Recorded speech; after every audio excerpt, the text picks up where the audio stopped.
A paz do Senhor Jesus, nós estamos começando mais um trimestre, o último trimestre do ano de 2023, na lição Juvenis, que tem como tema geral da nossa revista Espírito Santo, Deus presente em nós.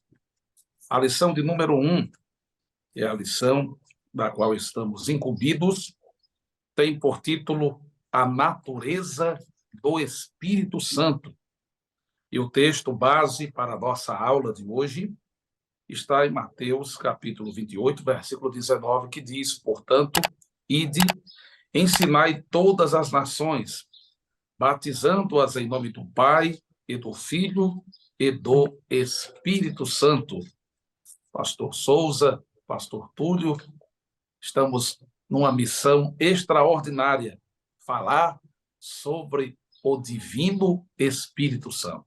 Graças a Deus, também quero saudar a todos os irmãos, todas as irmãs, todos os obreiros, professores, alunos, pastores e todos aqueles que estão sintonizados e realizando a obra de Deus. Então, bênção de Deus, nós aqui estamos mais no início do quarto trimestre do ano 2023, conforme o pastor aí apresentou. Então, com muita alegria, nós estamos hoje para falar algo sobre a presença maravilhosa e a natureza do Espírito Santo.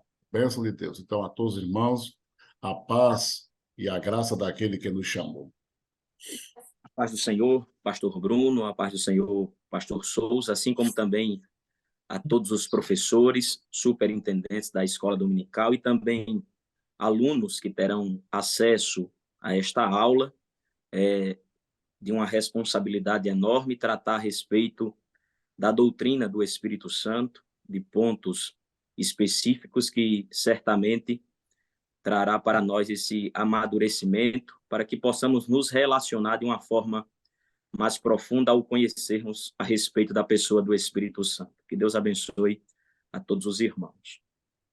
Os três objetivos da nossa lição são enfatizar a pessoalidade do Espírito Santo, abordar a natureza divina do Espírito Santo e explicar o que é regeneração. Quem é o Espírito Santo?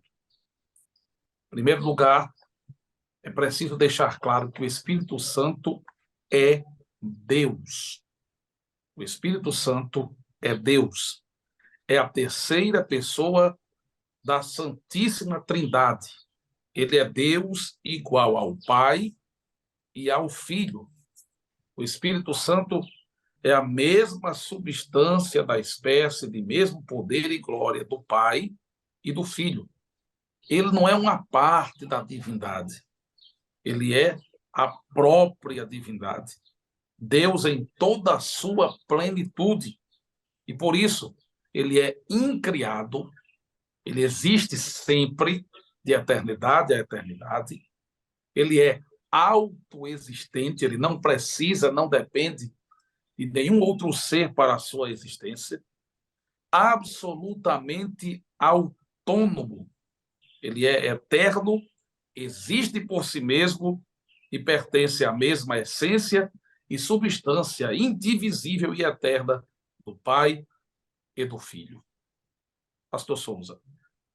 E é interessante, pastor, porque aqui nós estamos estudando a natureza do Espírito Santo, quer dizer, os seus atributos, aquilo que ele é, que se revela nas suas qualidades. E continuando aí a definição que o pastor deu, o Espírito Santo é exatamente aquela parte que é indivisível e é a parte eterna do Pai e do Filho, e ao mesmo tempo eles agem harmonicamente. Então, diferente dos anjos, diferente dos homens, diferente da criação, todas essas coisas foram criadas, mas o Espírito Santo, ele não foi criado. Ele é exatamente a essência da divindade.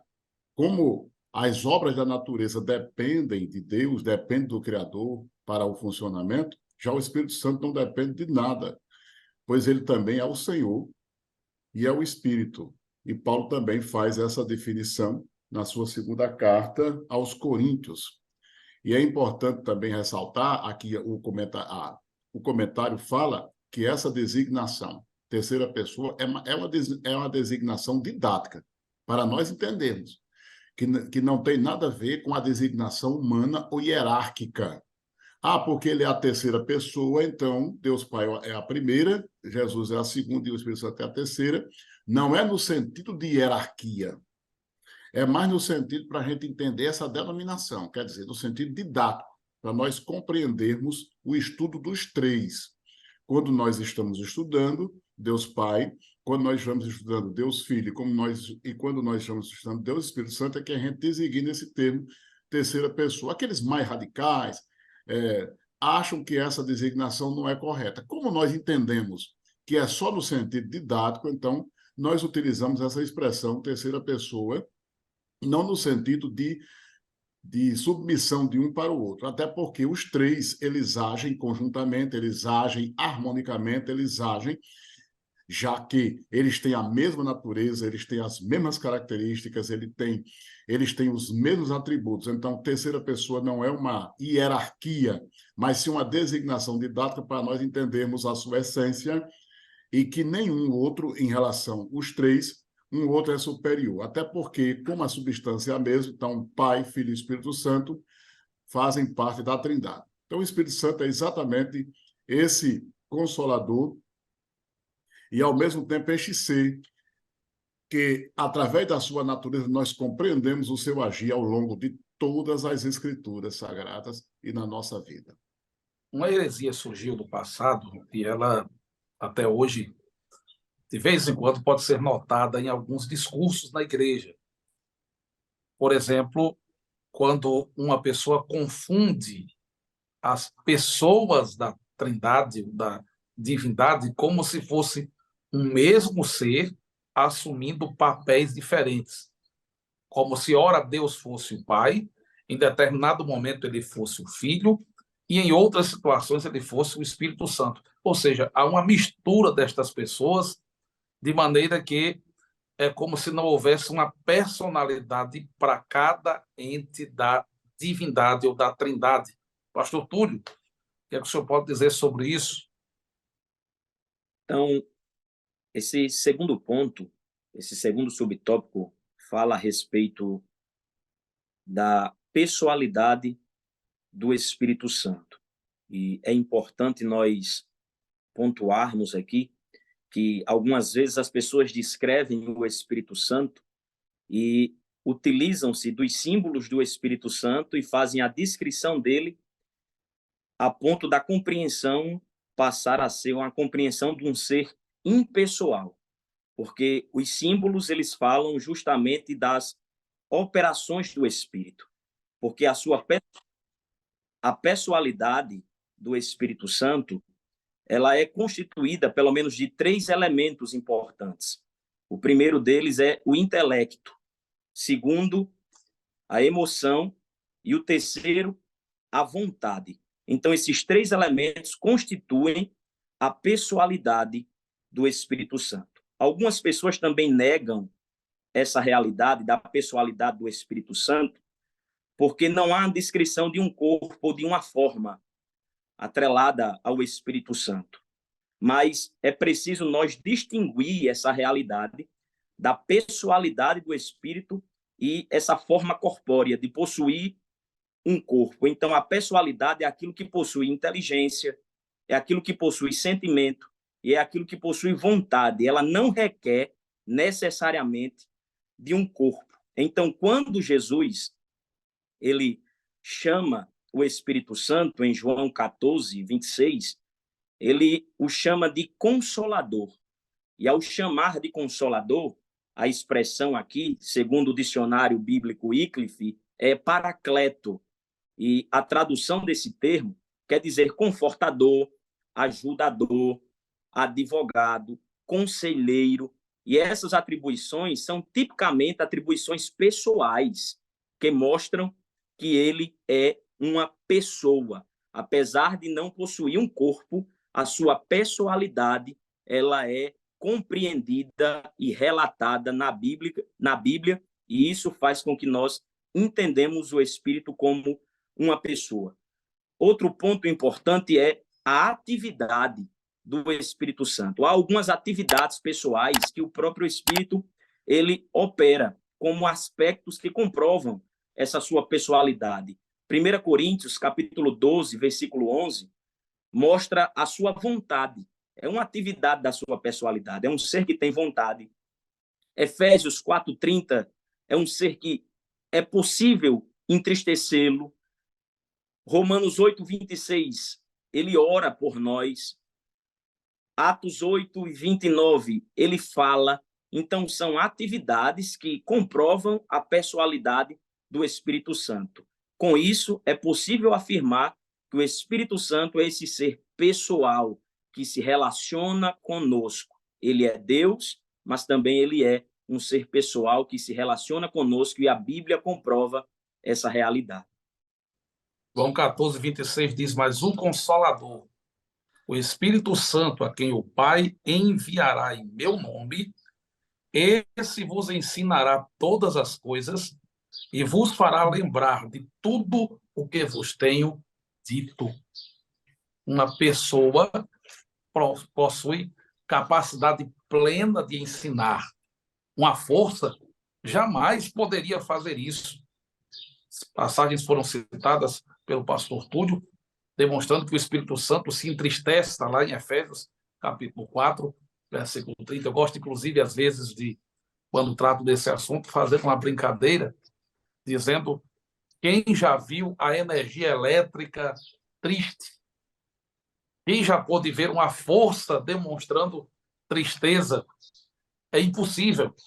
Ninguém passou num poste e viu um fio de alta tensão se lastimando, chorando, entristecido, porque são atributos pessoais de uma pessoa, de um ser.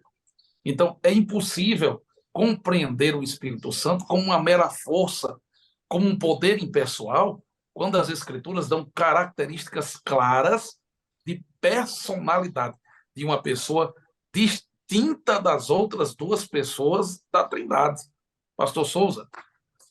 Aqui nós vemos exatamente isso. Conforme foi abordado aí por pastor Túlio, o Espírito Santo agindo e através dessas características do intelecto, onde ele é um ser em que nós temos exatamente a mente de Cristo, através da vontade, onde ele age, e através desses símbolos que, por sinal, vai ser uma das lições, e nós não vamos aqui entrar em pormenores. Mas é isso mesmo, os símbolos, eles atestam exatamente aquela personalidade. O símbolo, ele não vem para dizer que o Espírito Santo é apenas um fogo, que é apenas uma energia, que é apenas uma força. São símbolos para descrever exatamente esta pessoa, que é exatamente a natureza do Espírito Santo. Então, quando nós lemos as experiências relatadas, que é aí o tópico 2, né? Em Atos Apóstolos, nós temos um relato bem interessante acerca daquele casal, o qual havia vendido aquela propriedade, e dá a entender que eles se arrependeram. E pelo fato de terem se arrependido de vender a propriedade e entregar aquela oferta plena ou total, eles esconderam uma parte e levaram um pedaço para o apóstolo. Interessante a falta de conhecimento deles, porque o terreno era deles, a propriedade era deles, o imóvel era deles, eles podiam dar oferta ou não era? Claro. Porém, o erro deles não foi o fato deles fazerem propriamente isso, a venda do imóvel ou aquela propriedade, caso seja possível, mas é exatamente a mentira que eles fizeram perante o apóstolo. Então, o apóstolo, ele, naquele relato, mostra-lhe exatamente que eles haviam mentido a Deus.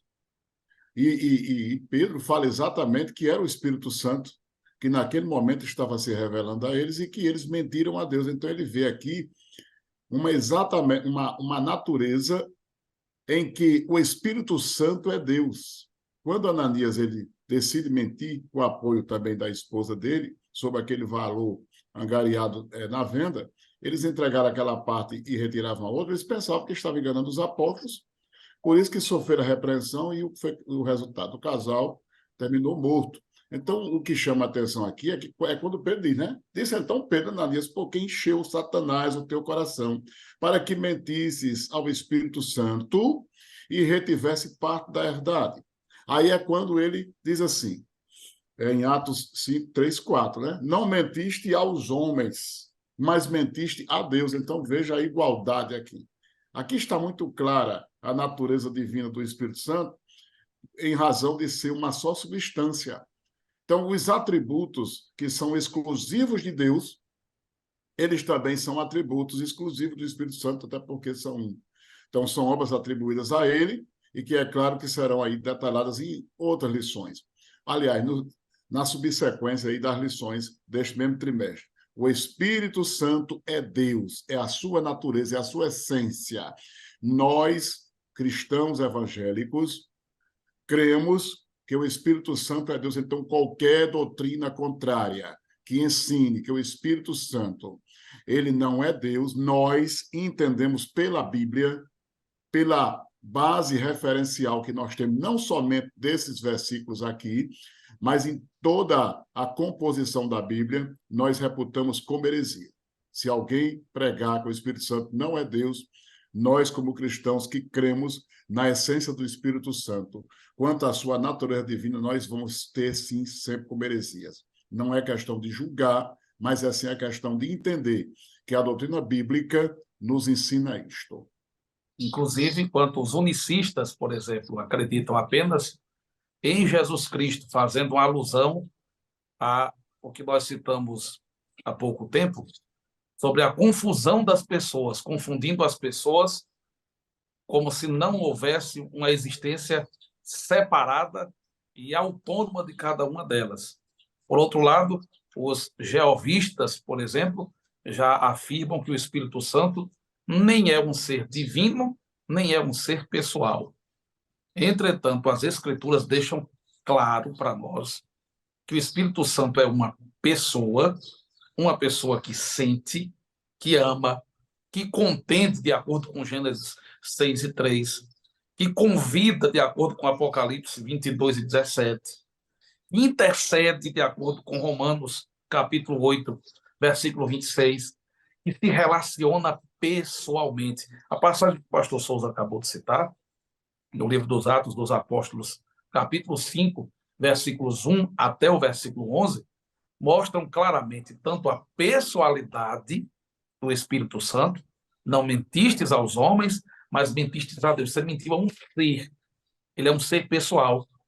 Mas também mentiu a um ser divino. Alguém pode questionar, mas pastor, não existe a palavra trindade na Bíblia.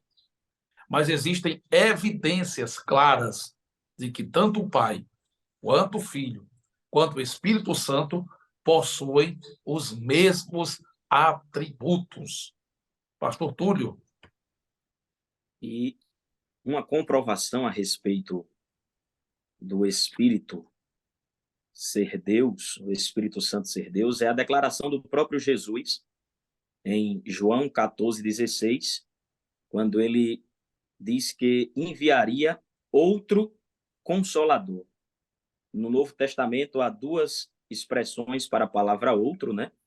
Que significa outro, diferente, de outra espécie, com outras características, mas também tem a palavra outro com o sentido de mesma substância, que possuem os mesmos aspectos. E é sobre esse outro que Jesus trata, outro Consolador, ou seja, o Espírito Santo continuará a mesma tarefa de consolação que Jesus também assim faria, operou. Então, essa mesma consciência. O ponto 2, o segundo subtópico da lição, trata aqui de um atributo específico comprovando a divindade do Espírito Santo. Pois o Espírito Santo ele é divino, como nós já vemos tratando, e essa sua divindade é absoluta, não há revogação quanto a essa realidade, e prova-se a sua divindade pelos seguintes fatores. O primeiro é que aplica-se a ele atributos divinos, e um desses atributos divinos aqui é a onisciência. E o que é a onisciência? É a capacidade de saber todas as coisas. Entendemos que se trata de um atributo divino. É aqueles atributos que nós consideramos como incomunicáveis, ou seja, são atributos que não cabem aos homens ter. atributos exclusivos de Deus. E isso comprova, mais uma vez, essa divindade do Espírito. Ele possui essa onisciência, assim como Deus Pai e assim como Deus Filho, Deus Espírito também possui essa onisciência, porque eles são Deus. Então, essa realidade comprova-se e atribui-se essa realidade da divindade absoluta do Espírito Santo. Então, o professor repasse para o seu aluno essa informação, trazendo essa afirmação veemente a respeito desse atributo incomunicável que o Espírito Santo possui, comprovando a sua divindade absoluta. 1 Coríntios 2:10, porque o Espírito penetra todas as coisas, ainda as profundezas de Deus. Salmo 139, versículo 7, para onde me irei do teu Espírito, ou para onde fugirei da tua face? O escritor aborda nesse ponto sobre a natureza divina do Espírito Santo apenas um desses atributos. Em outras lições, certamente, os demais atributos serão entendidos de maneira até mais profunda, estudadas de forma mais profunda. Mas agora chegamos a um aspecto prático do terceiro ponto, que é o Espírito Santo como regenerador. Pastor Souza. Esse ponto aqui é onde exatamente a gente vê a relação do Espírito Santo conosco. É uma bênção aqui, porque até agora nós estamos falando sobre a natureza do Espírito Santo, e agora, nesse tópico 3, é como esse Espírito de Deus ele se relaciona com a natureza, a criação, como ele se relaciona com as coisas. E agora, esse tópico 3, como é essa relação do Espírito Santo conosco. É uma relação de comunhão, e é uma relação de perdão, e é uma relação regeneradora. O que é isso? Então, o Espírito Santo ele desempenha essa função maravilhosa quando ele coopera conosco na salvação humana. Haja vista que a natureza humana, o homem especificamente, tem se corrompido, tem se degenerado, o tecido da sociedade se corrompeu de uma maneira tal que se afastou de Deus, e agora Deus, através da sua glória, através da sua salvação, se manifesta mediante o Espírito Santo. Até o nome Espírito Santo é um nome designativo para mostrar que ele é santificador, porque ele agora pega este homem, o convence do pecado, da justiça e do juízo, que são os 3 eixos fundamentais da obra convicta do Espírito Santo em nós, onde nós somos convencidos do pecado, porque não creio em Cristo, quer dizer, porque estamos afastados no sentido geral, da justiça, porque Jesus ele iria terminar o seu ministério, iria voltar para Deus, e o Espírito Santo ele preenche exatamente, é a continuação dessa obra de justiça de Cristo, porque através do Espírito Santo nós vemos a justiça de Jesus e do juízo, acreditando que todas essas coisas vão convergir para o julgamento final daqueles que não abraçaram e não aceitaram a obra da regeneração. Isso está em João 16:8. E através desta obra, o Espírito Santo nos convence. A gente entende do pecado quando a gente volta-se para Jesus, e a gente entende que Jesus Cristo aqui nos salva de todo o pecado. É uma obra maravilhosa. Da justiça, porque como Jesus volta para o Pai, ele manda o outro Consolador, até o pastor Túlio tocou nesse assunto. Quando a gente diz assim, vou mandar outro, realmente, na definição humana, você pode mandar uma outra coisa que seja até diferente. Mas aqui a designação é que ele vai mandar outro Consolador com a mesma natureza, com os mesmos atributos, com a mesma missão, tendo aqui toda a inferência e as referências acerca da salvação. E do juízo, porque nós cremos que um dia haverá julgamento para todos aqueles que abandonam a obra regeneradora e até zombam e são contra. Então, ele opera em nós esse novo nascimento, que é uma obra de regeneração. Então, já fomos regenerados, já fomos frutificados por Deus para que nós possamos crescer, né? Então, é uma obra que é invisível aos olhos humanos, mas é visível através do nosso testemunho. O que é muito interessante, essa obra regeneradora do Espírito Santo. Então, é essa transformação. Do pecador e Uma uma coisa, nova criatura.